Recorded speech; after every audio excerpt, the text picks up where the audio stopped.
Alright, we got our next victim here. Looks like a pile of crap. It's all dirty now. I just pulled it from out back. That was all full of leaves. I cleaned it up. Let me get that on video. It was full of leaves and dirt. Probably see that on this side over here. Yeah, see all the dirt and stuff. The whole thing was covered in it. I cleaned most of it before I brought it in. That's the skid plate I got for it.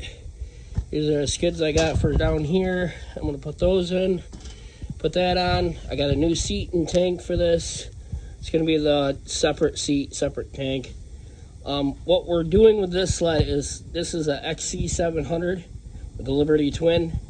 What we're doing is we're going to be putting an 800 on here. It's a built 800. It ain't stock. It's got heads and everything. So I got a whole lot to do on this thing. So try to make it the best I can. So I got a 96 Ultra. We're going to pull everything off there, off the Ultra chassis, and put it on this one. But this is what we're starting with. It's going to be a beautiful sled when I'm done, I hope. We'll see how that goes.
Alright guys, this is the Ultra.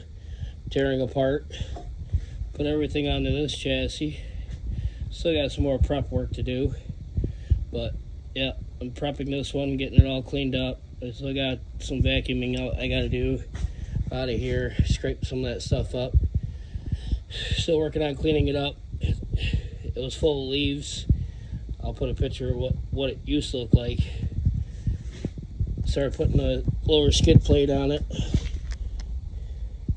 Didn't finish that yet. Still got to finish that. Suck this stuff up. But yeah, I'm going to take this motor out, take this one all apart, everything off this sled. Except for that seat. I have a new seat to go on that chassis. But this is the motor we're putting on here.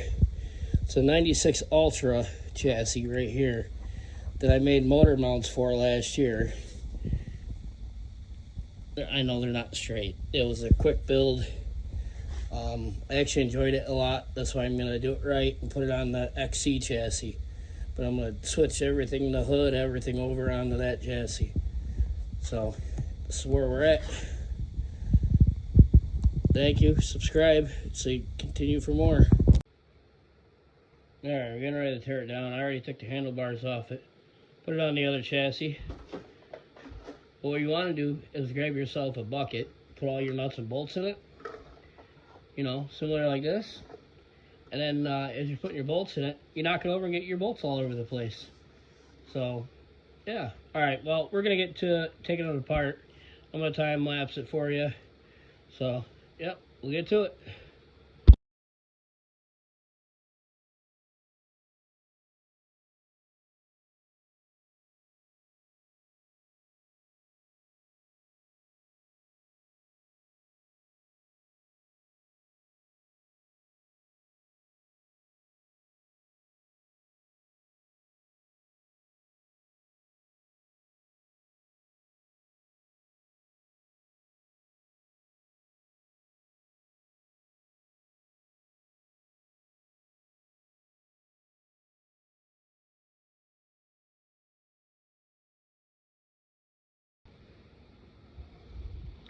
And then what you want to do is get yourself an exhaust spring tool. And then when you slip off it, you stab yourself in the finger. It always feels good. That's my favorite part. Done that a few times. These are new springs. They suck. Thankfully, I didn't put that many on there because it was a temporary setup. Like I said, everything was planned to go onto this chassis. I did this for the fun of it to see if I could make it work. I did. I did my goal. It was fun. I probably have about 500 miles on this setup. It was a whole lot of fun. It was very fast for what it was. I blew the chain case apart, had to put a new bearing in it. But other than that, I had no problems with it. Besides, motor mount bolts kept ripping out. The bolts that I used weren't heavy enough to hold the power of the motor. So, but yeah, enough of me talking. Probably don't want to hear that no more. I'll get back to it.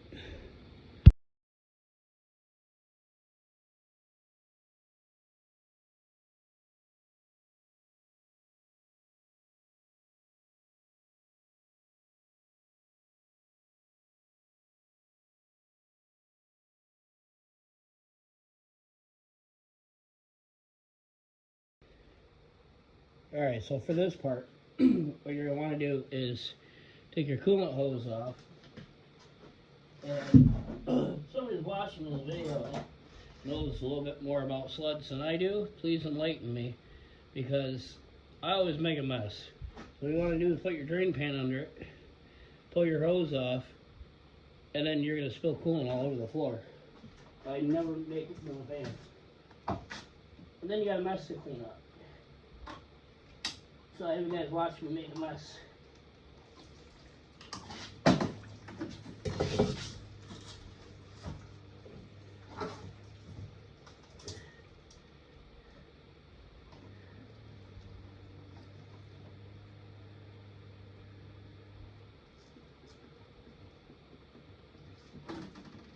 Completely missed it.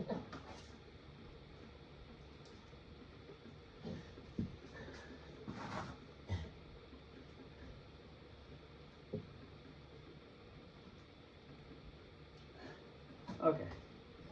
Now we got that mess taken care of.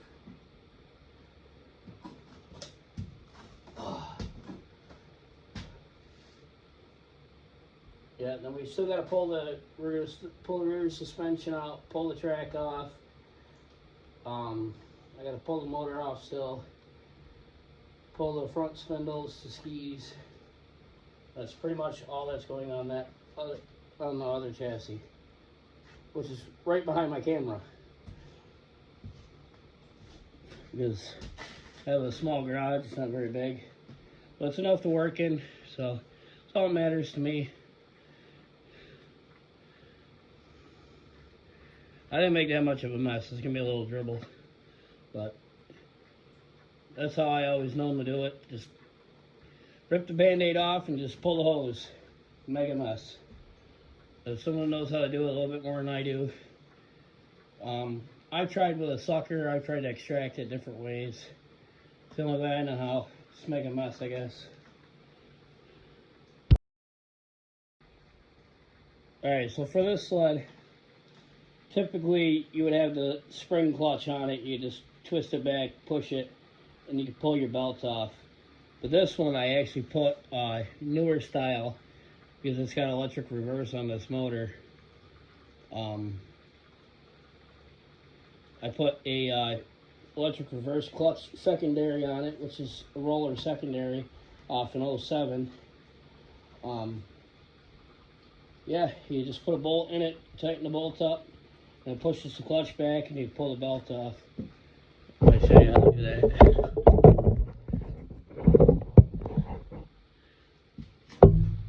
I gotta find a bolt first. See if I can find one.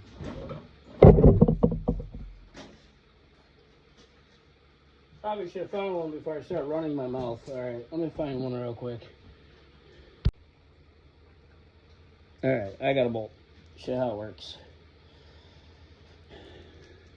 Might be able to see it right there. Screw it in. Pushes the clutch back. And that'll allow you to get the belt off. Just like so. Now this is a pain in the butt. You gotta take the motor off to get the belt off. Well, I don't have to, I can force it. I don't feel like forcing it. So, now I just gotta take the motor off. It'll be easier to get the belt off.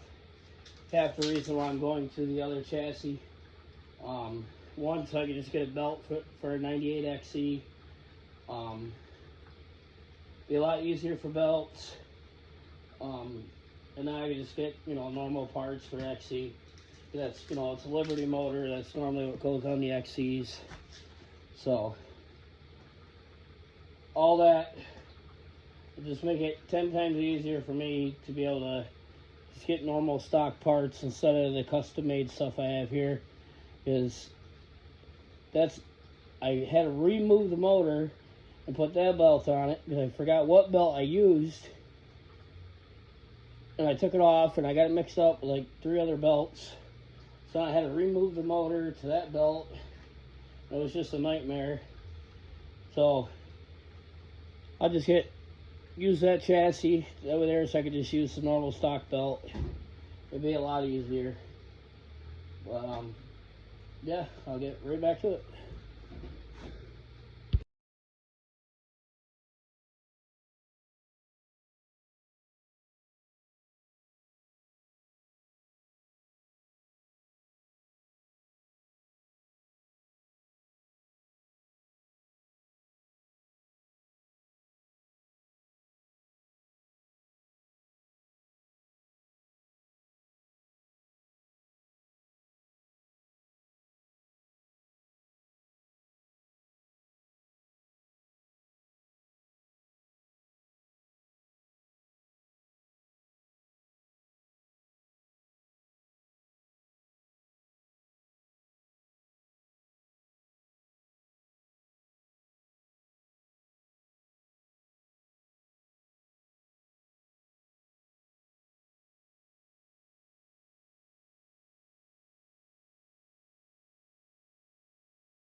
As of right now, we're going to do some sketchy stuff. I got my 4x4 there, holding the back of the sled up. It's pretty stable. I do this all the time.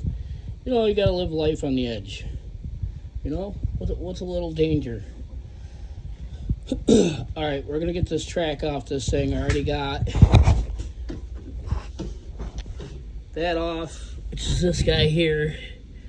Take the nuts off. And I already got the chain case all apart. Get you over there. Get that guy all apart. So it slides out that way. It's going to slide this way. So when we take it out, it's going to slide out this way. And then you tip it down, and then pull it out, and the track falls out. After you take the rear skid out. So we'll get the rear suspension out of this thing. And then we'll get track off it. And then that should be pretty much everything that I'm pulling off this sled, minus the skis, which I marked them, so when I put them on the other sled, I put it back. It should go straight, but if not, I'll have to go a little further and do the alignment from there. But these are probably going to be a pain. These are always a pain to get out. See how rusty they are already. So you loosen the jam nut, and then you pull this out, and then you loosen these guys. Then I'll let you slide it back, take these off. See if I can do the one.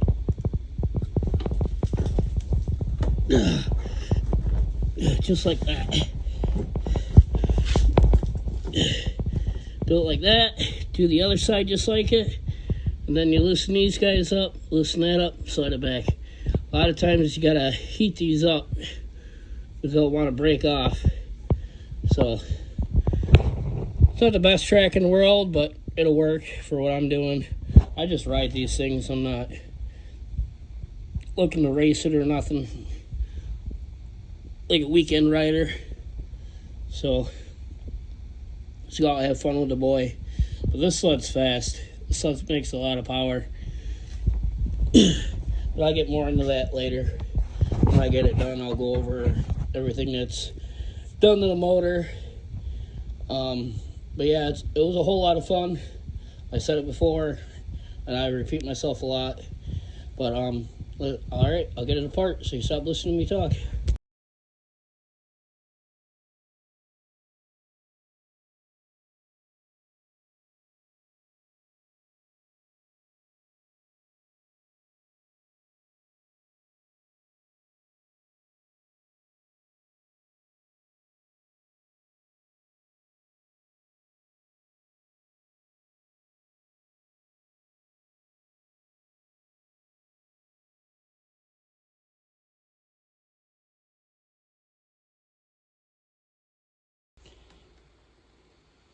Okay, guys, I was wrong.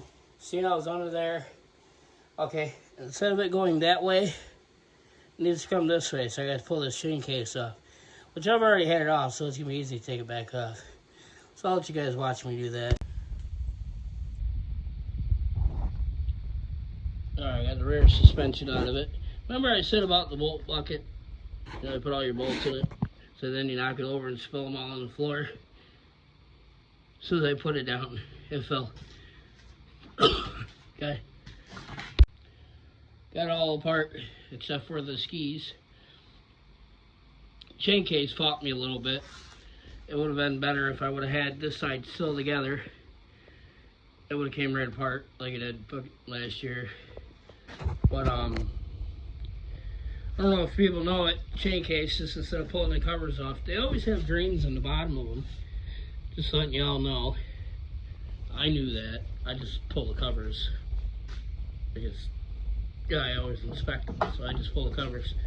So now next I just gotta pull the skis off, pick my tools out of it. Normally I tell you, that's a bad idea to beat on those shafts with a hammer, but I'm not gonna need them for anything. So I don't have any other chassis that they'll work on. So normally I want to beat on those shafts with a hammer. I'm unsure if that shaft will work on the other sleds. I don't know. But typically I tell you, I don't beat on the shafts with a hammer. So like I said, those I don't really care about. But we'll get the skis off, get this kicked out the door, and then it'll be reassembly time. Thank you for watching. Please share, comment, subscribe, and like. And have a great afternoon. Thank you, everyone.